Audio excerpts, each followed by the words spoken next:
There's a moment in every person's life when the air shifts, almost like the universe itself holds its breath, and you know without a doubt that nothing will ever be the same again. For Leonard Kessler, that moment came at 11:42 p.m. on a dull Thursday when the glow of his phone screen lit up his tired face.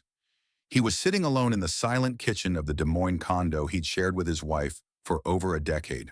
The coffee in his mug had gone lukewarm, untouched for nearly 30 minutes. His thumb hovered over the message like he could will it into changing. But there it was, cold, blunt, final. I'm not coming back. I've met someone better. Your things are in storage. 3 sentences. That's all it took to unravel 15 years. Attached was a screenshot of a bank transfer, $118,000 siphoned out of their joint account and dumped into hers. Leonard stared at the phone like it belonged to someone else. His eyes didn't even blink. He just sat there, letting the quiet ring in his ears while his mind calculated. Not just the money, but the timeline, the lies, the exact moment when his wife of 15 years stopped being his partner. He didn't scream. He didn't cry. He just reached for his coffee and took a sip. Prenez calabrine. You don't spend 20 years as a forensic accountant without developing a sixth sense for when something's off. Leonard noticed everything. He always had. He was the guy who could detect embezzlement from a single misplaced digit. But when it came to Dana, he'd chosen to look the other way. The weekend yoga retreats that somehow stretched into full weeks. The new clothes she never wore around him. The strange, sudden drop in phone calls, mid-sentence whenever he entered the room. He saw it all. He just didn't want to face it. Maybe that was his first mistake, confusing silence with peace. The second mistake, trusting someone who never once tried to understand what he did for a living. I don't need to know the details, she used to say, brushing him off when he tried to explain a big case. Just make enough so we can live well. He did exactly that. Funded her yoga studio from the ground up. Bought the bigger house when she wanted more sunlight and space for her plants. Signed the checks for luxury vacations and new cars. All without protest. All for love. And now here he was. A man erased from his own life. Kicked out not just emotionally but physically. But what Dana didn't know, couldn't have known, was that Leonard had a plan. One he'd set in motion 6 years ago. Ake de Surwakta, Leonard stood up slowly, walked to his desk and pulled open the drawer where he kept an old laptop Dana didn't know existed. It was dusty, unused, but it held secrets that mattered. He logged into a hidden email account, one he'd created after a conversation with his brother Jason, a cybersecurity analyst who'd helped him construct a financial failsafe in case of betrayal. There were 3 notifications waiting. Failed password change attempts on bank accounts Dana never knew existed. A triggered alert from a shadow trust fund in Belize. An IP address pinged from Dana's yoga studio at 2:04 a.m. She was covering her tracks, sloppy but aggressive. Leonard almost respected the effort, but it was too late for her. He tapped out a message to Jason. Remember the plan we made 5 years ago? It's time. Jason responded in seconds. Are you sure? Leonard stared at the wedding photo on the wall, the only picture in the condo where both of them still smiled. Yes, she just made her move. He met Dana Bowman at an alumni mixer for the University of Iowa. He was 38, fresh off a brief and bloodless divorce. She was 34, all energy and ambition, running a pop-up yoga class in an art gallery, talking about balance and breath and abundance. She was electric. She was magnetic. And she was completely uninterested in his job. She didn't care about spreadsheets, didn't ask questions about audits or fraud. To her, he was the guy with the calculator brain. And for a while, he liked that. It felt refreshing, like she loved him for who he was, not what he earned. They dated for a year. Then came the marriage. Then came the money. He used his savings to launch her yoga studio. No prenup, no questions, just belief. When she wanted a larger space downtown, he signed the lease. When she wanted a Range Rover, he paid cash. When she forgot his birthday, she bought him a luxury watch the next day and said, I've just been so busy with the studio expansion. He smiled. He said thank you. But that night, something in him cracked. That was the night he finished building his contingency plan. Over the next few years, Leonard began quietly moving things around. He opened LLCs in neutral states, created trusts, invested in cryptocurrency under anonymous wallets, maintained offshore accounts for his international clients. Accounts Dana had no access to, no knowledge of. She thought she knew the full picture. What she didn't realize was that Leonard had learned early in life that you don't let someone else hold all the keys to your castle. He watched as Dana transformed. First, she became a wellness guru. Her Instagram bloomed with inspirational quotes and morning smoothie bowls. Then came the influencer trips. First weekends, then weeks, to Bali, Sedona, Tulum. You wouldn't like it, she'd say. It's all spiritual talk and juice cleanses. He didn't argue. He didn't even ask. Because by then, Leonard was watching something far more important. Her spending patterns. And he saw the red flags. Bank activity she forgot he could see. Venmo requests that didn't match stories. Flights she said were booked by friends, but he traced them to their joint credit card. The betrayal wasn't sudden. It was gradual erosion, like a slow leak in a sinking ship. And Leonard? He just kept bailing water. Quietly, calculatedly. The next morning, Leonard made coffee the same way he always had. 2 scoops of grounds, 1 sugar, steamed milk. He sat at the same table, the same chair, but everything was different. He logged into his private financial management dashboard, a system he'd built himself, designed for auditing corporate fraud, but customized over the years to track personal assets.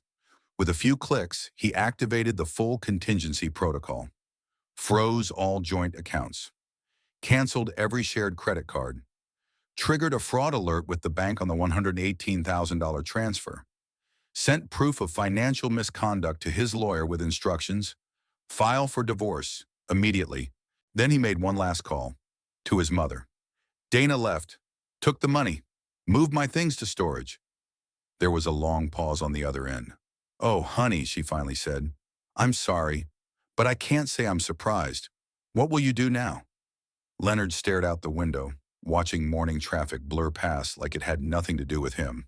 What I've been preparing to do for years, he said. Protect what's mine. Later that day, Dana called. He didn't pick up. She called again, and again. Then came the text. What the hell did you do? The money's gone.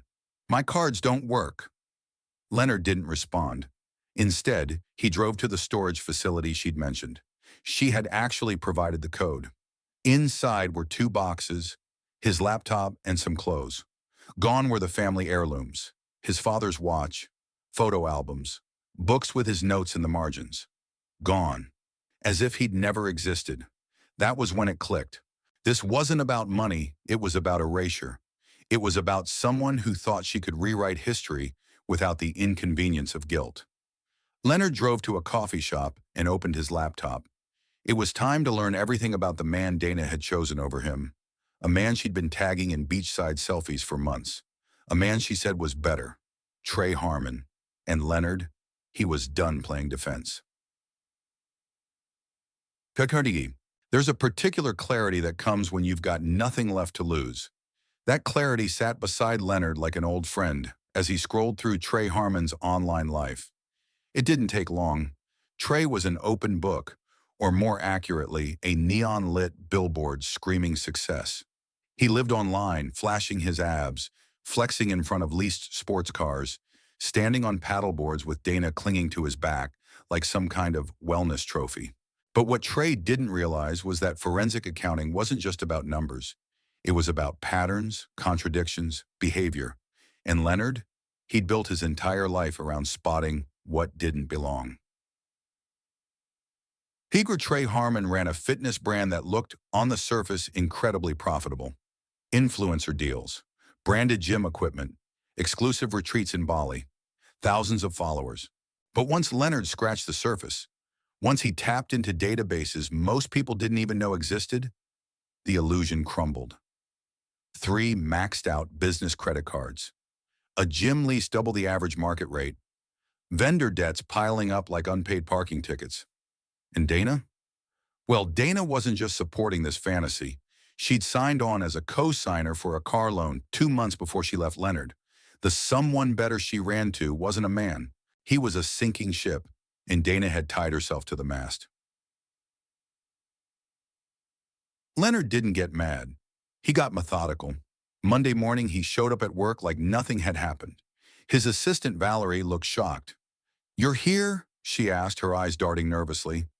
"Dana's called 3 times already," sounded panicked. Leonard didn't miss a beat. "If she calls again," he said calmly, "refer her to my attorney. That's where all future conversations go."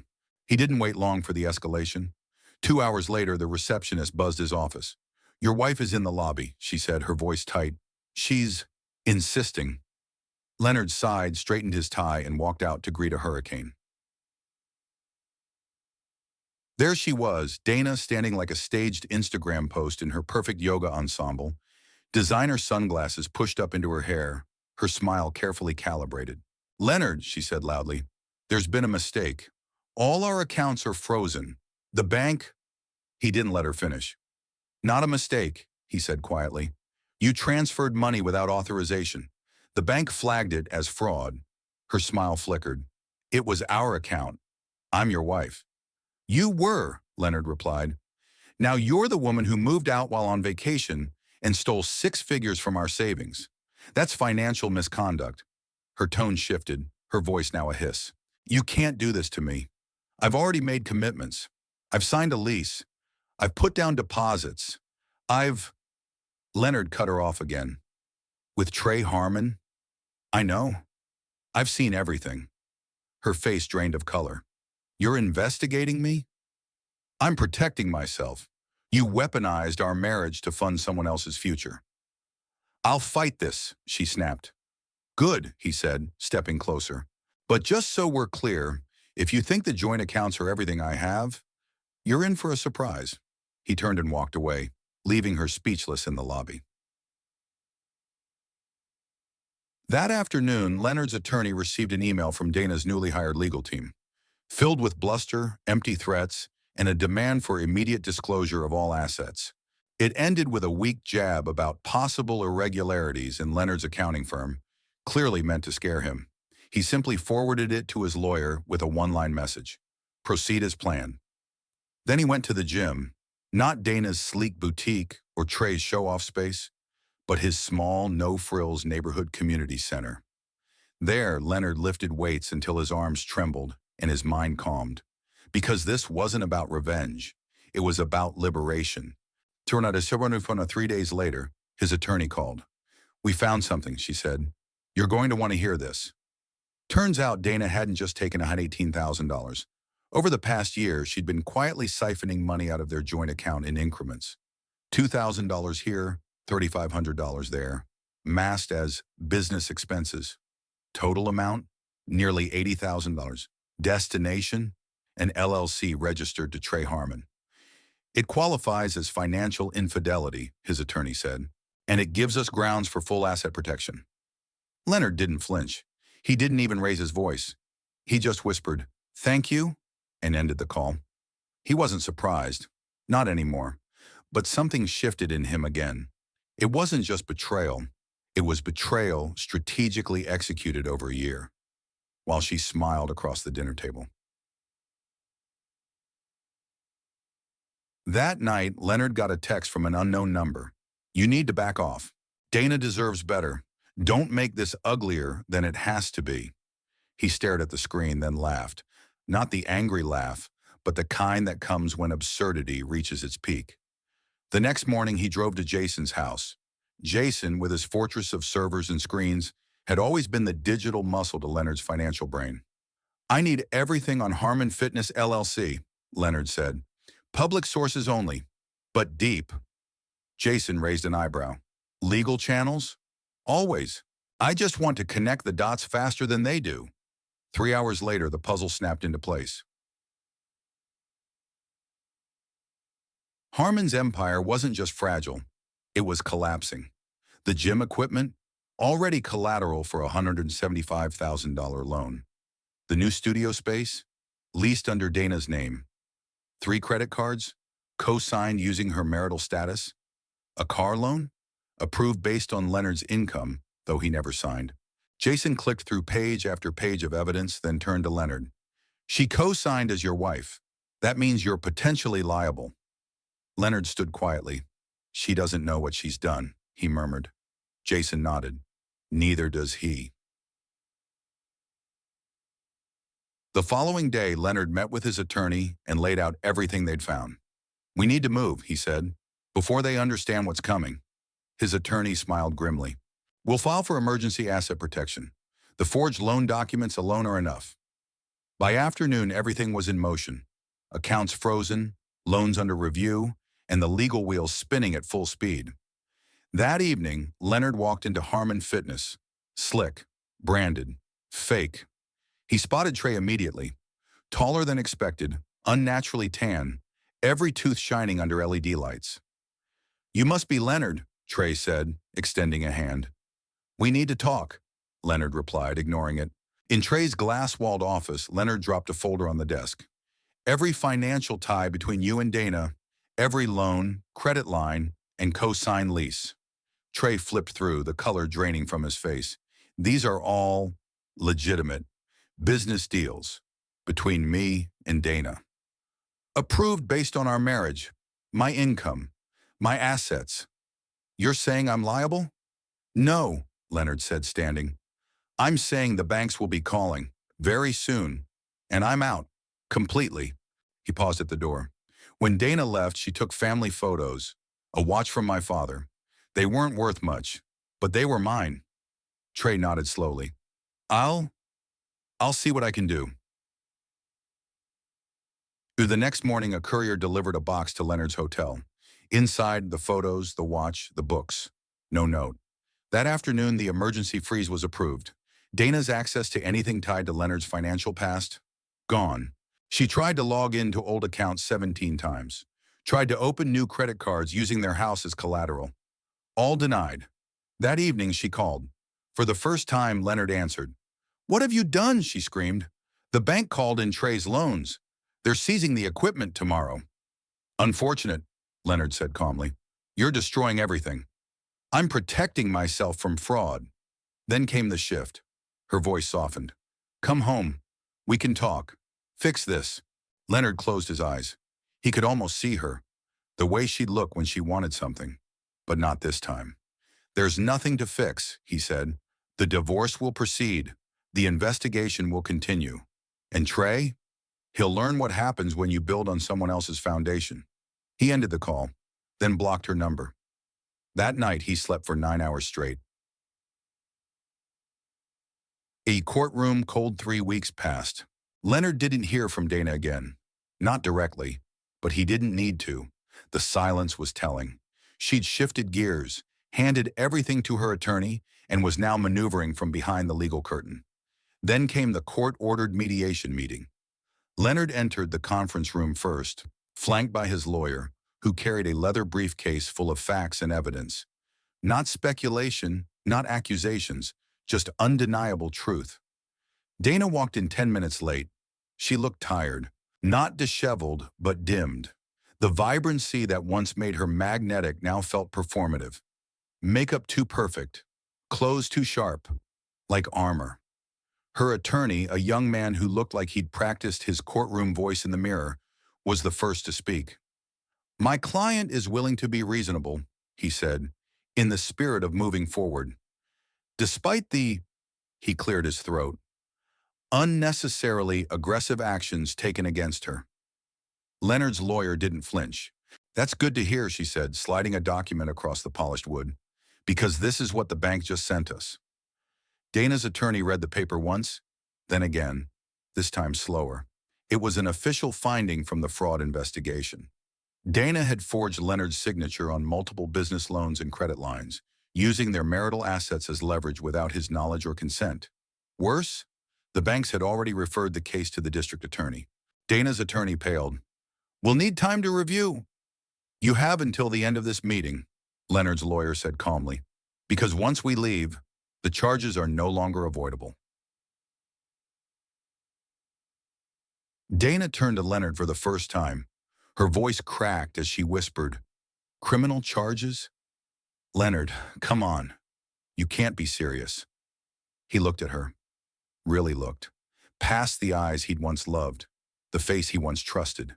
"I'm not the one pressing charges," he said. "The bank is. That's what happens when you forge signatures and steal."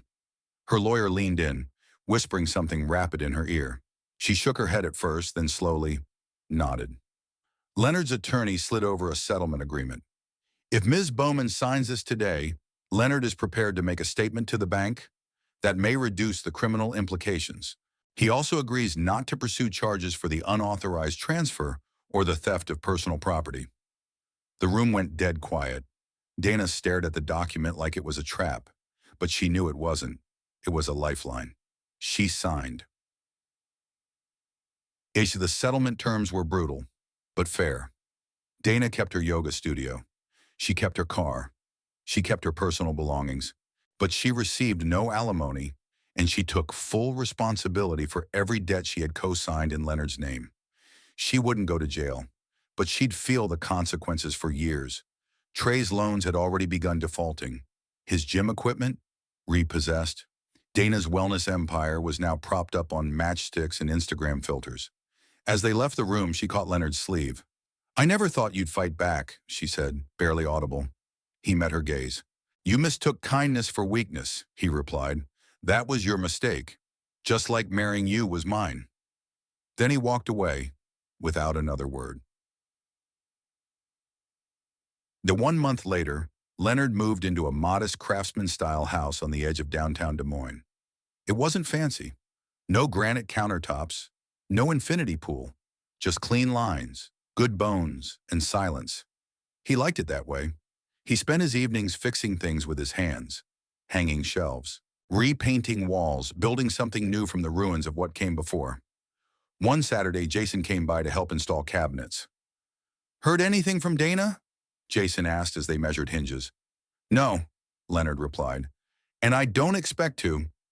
Jason looked at him, then smiled. "You could have taken her for everything, you know. The charges alone." Leonard shrugged. "What would be the point? She's no longer my problem." They worked in silence after that, the comfortable kind that doesn't need filling. It was that night, Leonard sat on his back porch with a glass of bourbon. The neighborhood around him was quiet, kids laughing in the distance, someone grilling, a dog barking. Not the kind of upscale noise Dana used to crave. Real noise. Human noise. He thought about the last 15 years, not with bitterness, but with clarity. He'd allowed someone else to define his worth, to write his story. And when the ending came, it wasn't tragedy or triumph, it was truth. He didn't feel victorious. He didn't feel vindicated. He just felt free. The next morning, Leonard called his office and told them he'd be taking some time off. Then he packed a duffel bag, locked the door behind him, and started driving north toward Minnesota, toward the cabin his father once loved.